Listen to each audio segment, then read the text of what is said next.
Illustrated by Hansen. Otto the Otter has been visiting this small pond for a long time. The people who live in the gray house near the pond gave him his name. It is always a wonderful surprise when they see him. Otto doesn't come every day, but he does come often to swim, play, and eat.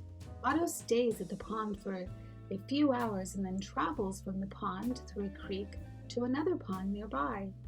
Otters travel in 6-mile areas, and the people's pond is just one of the places he visits.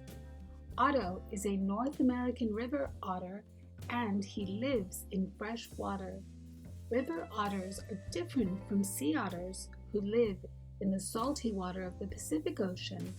Otters sleep near water in a variety of places on land, both above ground and in underground dens. Otto leaves the pond at night.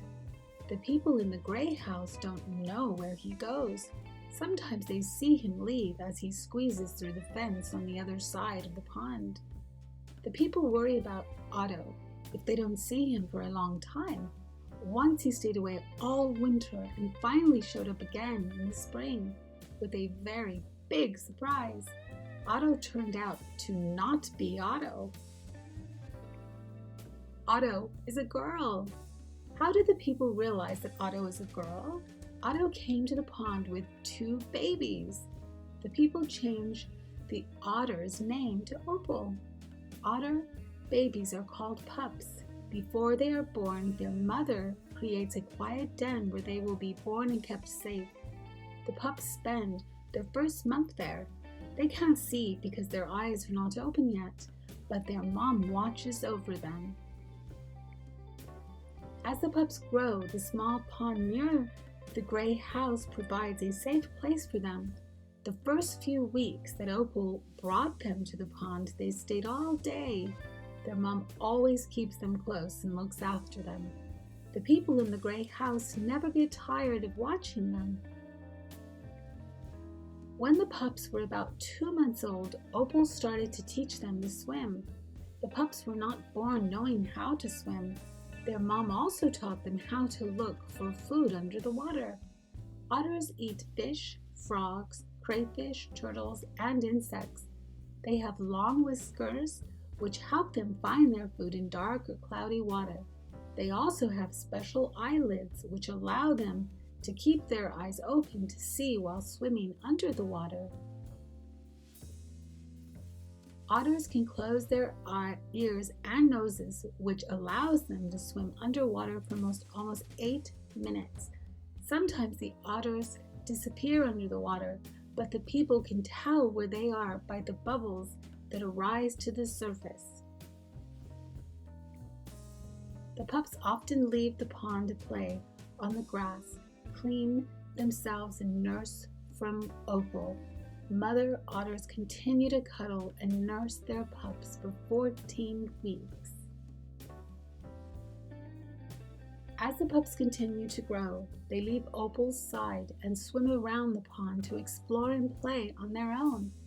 Opal watches them very closely, squeaks loudly to show them her displeasure when they get too far away. There are 2 wooden rafts floating in the small pond. The people who live in the gray house call them Turtle Islands. During the heat of the day, the turtles who live in the pond like to climb onto the rafts and enjoy the warmth of the sun. The pups love to play on the Turtle Islands too. When the pups are on the raft, the turtles leave to find another place to enjoy their time in the sun.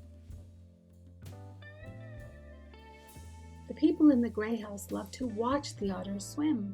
Otters have long, flat, wide tails that they use just like a rudder on a boat. Their tail helps them steer and also helps them swim fast. Adult otters are very strong and can swim 6 to 7 miles per hour while in the water, and can run as fast as 15 miles per hour on land. The people who watch as time passes and the pups continue to grow. Opal moves them from the safety of the pond more often and takes them to other places. Sometimes they are gone for several days. Now, when they do come, they no longer stay very long. Their lives have become busier as they travel from pond to pond. The people in the gray house do not know how long or how often they will get to see Opal and her pups. Otter pups usually stay with their mother until they are a year old. The people hope they will get to see them for a long time and watch them grow. If the people in the gray house are lucky, maybe Opal will show up with a new litter of pups one day.